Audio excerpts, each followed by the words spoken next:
Net ir pradėjus vėsti orams, gatvėse vis dar dažnai prasilenkiame su riedlentininkais. Dar dažniau jų galima sutikti riedlenčių parkuose. Tačiau, ar kada susimastėte, kur keliauja sulūžusios riedlentės? Atsakymų ieškojo mūsų kolegos. Pavarų svirtys, gertuvės dėklas, lazdelės būgnams ir net mašinos vairas. Tokius daiktus 26 Simas Sonkinas jau yra pagaminęs iš sulūžusių, važinėti nebetinkamų riedlenčių. 17 metų riedlenčių sportų užsiimantis vaikinas savo aistrą pavertė gamtai draugišką veiklą. Dabar gamina įvairius buities ir laisvalaikio daiktus iš pačių riedlentininkų atneštų lentų. Jinai sulūžta, tai jinai lieka, tai tokia pati. Nelieka tas medis, visas lieka, jinai tiesiog nebeatlieka tos skeitų funkcijos. Tai jos kaupėsi visur, aš tai mačiau. Mano draugas, jisai jau prieš kokius 4-5 metus jau buvo pradėjęs pjaustyti, žaisti, papuošalus daryti. Jau tai buvo mintyse, aš matęs ir internete, žiauriai daug visokių gražių dalykų padarytų. Tiesiog pasiėmiau patalpas ir pradėjau žaisti. Pasak patyrusio riedlentininko, važinėjantis ir atliekant įvairius triukus, riedlentė tarnauja vos kelias savaitės.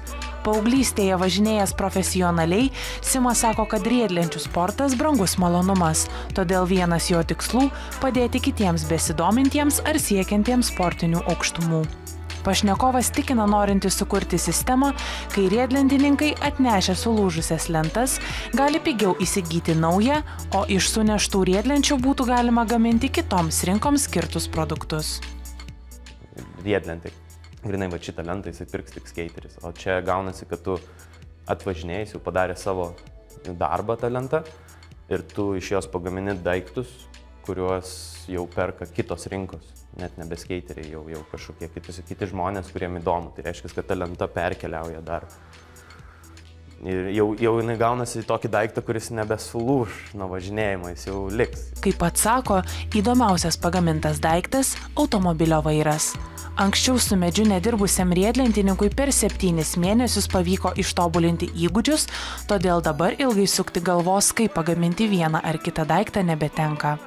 Simą neretai pasiekia riedlentės, padėjusios iškovoti ir svarbių apdovanojimų. Jų savininkai paprastai mainais prašo pagaminti ką nors kaip prisiminimą. Kiekviena lenta turi istoriją, gal ten jisai laimėjęs pirmą vietą su ta lenta ir ten jam pasisekė, jis nuo to laiko ten dar geriau važinėja. Tai būna tokių, kur atneša tą lentą ir paprašo ten padaryk man žiedą iš šitos lentos, nes jinai man reiškia daug. Tai aš padarau jam tą žiedą ir jisai laimingas, atsimena.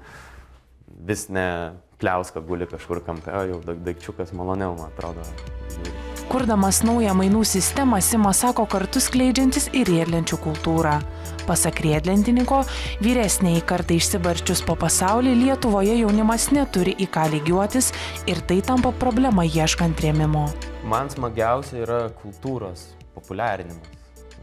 Yra vaikam davimas to, ką jie dabar neturi. Tai vaikam aš nekalbu vaikam, ten visiškai mažiem vaikučių, bet jau tarp 13 ir 16 metų tai yra tas metas, kai tikrai tu gali sutobulėti taip, kad tu tapsi profesionaliu skeiteriu, jeigu tu nepaleisi to. O Lietuva neturi tokių sąlygų. Ta prasme, pas mus niekas dar nebuvo toliau Anglijos kokių brandų nuėjo. Tai yra, dar mes labai esame maži, mūsų skeitų kultūra 20 metų senumo maksimum.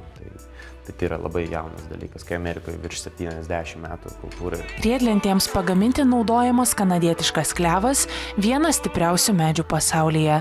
Šis kietmedis visiškai užauga per 60 metų. Apskaičiuota, kad vien Jungtinėse valstijose per dieną lūžta apie 2-3 tūkstančius riedlenčių.